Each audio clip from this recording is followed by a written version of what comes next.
Planting a prairie garden allows you to restore a piece of native habitat, conserve water, and create a space that thrives with minimal inputs once you get it established. Whether you have a small backyard or several acres, prairie gardening brings that wildness to your backyard.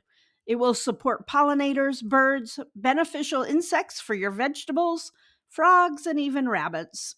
It's more than just a beautiful landscape, it's a living community. So in this video, I'm going to discuss my experience with planting native prairie plants over the past few years. I'll show you what we are doing and tell you what plants have done the best for me.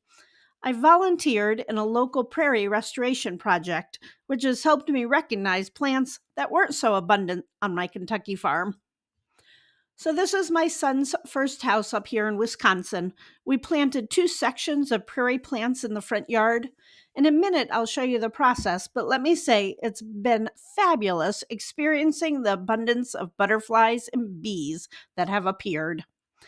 And they found their way to the backyard where we had the vegetable garden.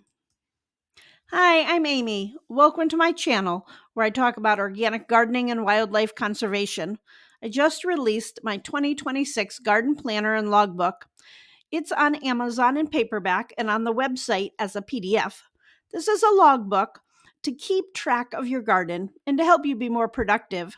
If you're looking for a growing guide, I have those too. Just check out the links in the description. So, prairie gardens mimic the natural grasslands that once covered much of North America, from the tall grass prairies of the Midwest to the short grass plains of the far west.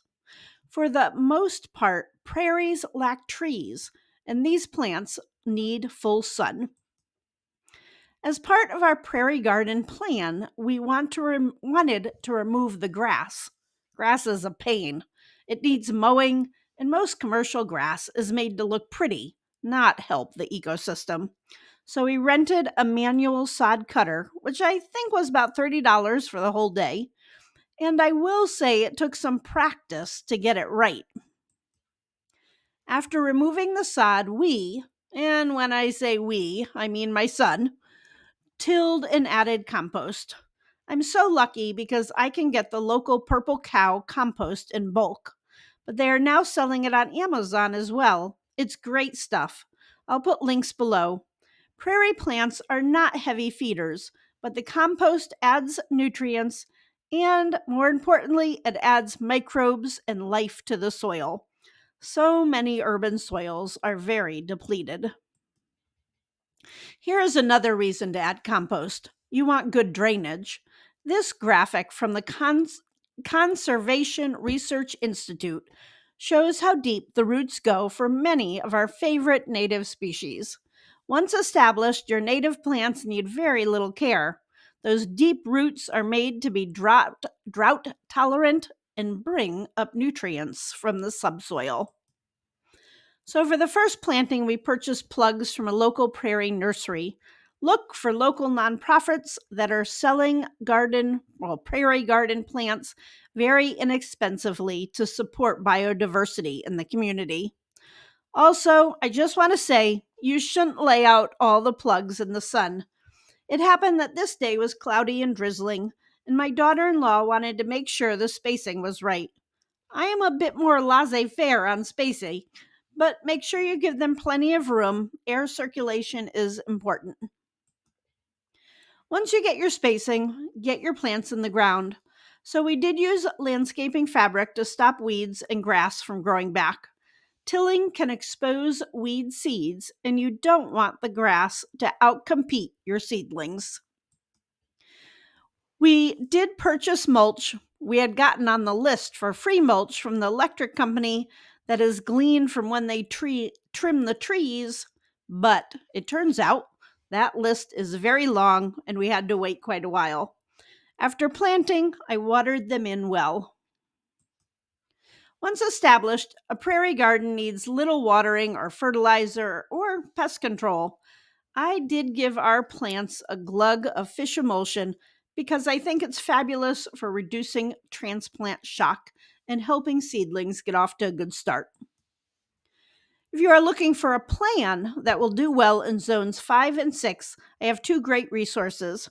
I have a video on growing a garden specifically for monarchs and other butterflies, and I have a free download for a monarch garden plan on my website in the store.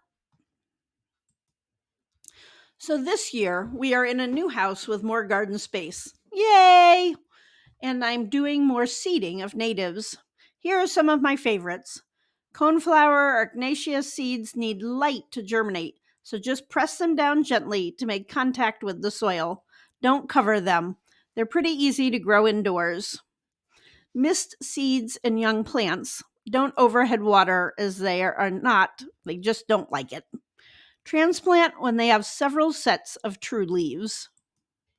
Also, for you city dwellers who feel you don't have much space, here is a native planting in downtown Madison, Wisconsin. And it had bees and a butterfly, so it was working. Also, if this content is helpful, please boop that like button. Asters bloom in late summer and early fall when most other plants are dying down. This makes them valuable food for butterflies and other pollinators. Aster seeds have a reputation for having low germination rates. And look, I overseeded because I expected that. This batch of very prolific seeds came from Prairie Moon Nursery in Minnesota. I start seeds for asters inside 4 weeks before my last frost date. You can start them in August and plant them out in late September or traditionally in spring. They won't flower in the fall, but will have a head start for the next spring. And you also want to mulch them well to help conserve water.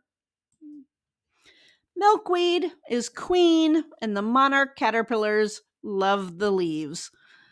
There are actually many species of milkweed. Both common milkweed and swamp milkweed are pretty widespread and good bets for your garden.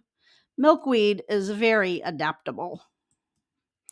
If you have more room, I planted a monarch way station on my Kentucky farm with 96 plants. The Monarch Watch website has great information. Milkweed seeds require cold stratification. That means they need to be placed in a cool place before planting.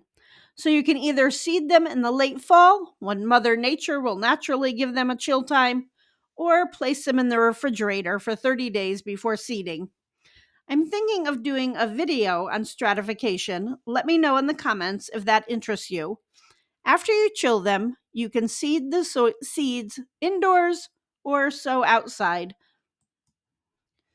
One thing to keep in mind is that milkweed is toxic to humans and pets. If you have small children or pets that like to chew on things, you may want to place a small fence around the garden or just put it in a place they don't have access. As well as pretty flowers, plan on planting native grasses and ferns. I've put in several sedges, ferns, and prairie drop seed. Prairie grasses provide year-round habitat for insects and ground nesting bees, and their upright growth offers shelter for birds and small mammals. Prairie gardens evolve slowly. The first year may look unimpressive, but underneath, plants are growing strong roots. This is year 2 in late summer of our garden when the flowers were really popping. We are lucky to live in an area that promotes native plants, but you may not, and you may have some neighbors that think your prairie garden looks messy, or worse.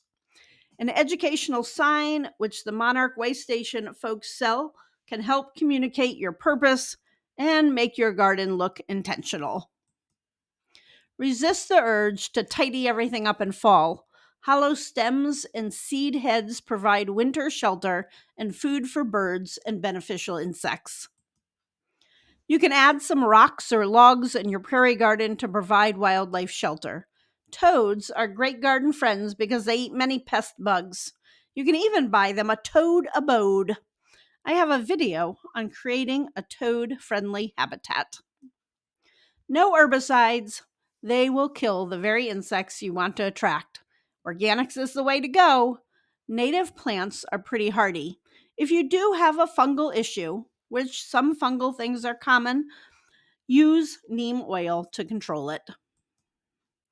A prairie garden will thrive alongside your vegetable garden and work to draw in beneficial insects. For my creative friends, I have 2 new coloring books out, Bears and Deers. Proceeds help wildlife rehabilitators. Feel free to ask a question or share a plant story in the comments. Thanks for watching and have a beautiful sunny day.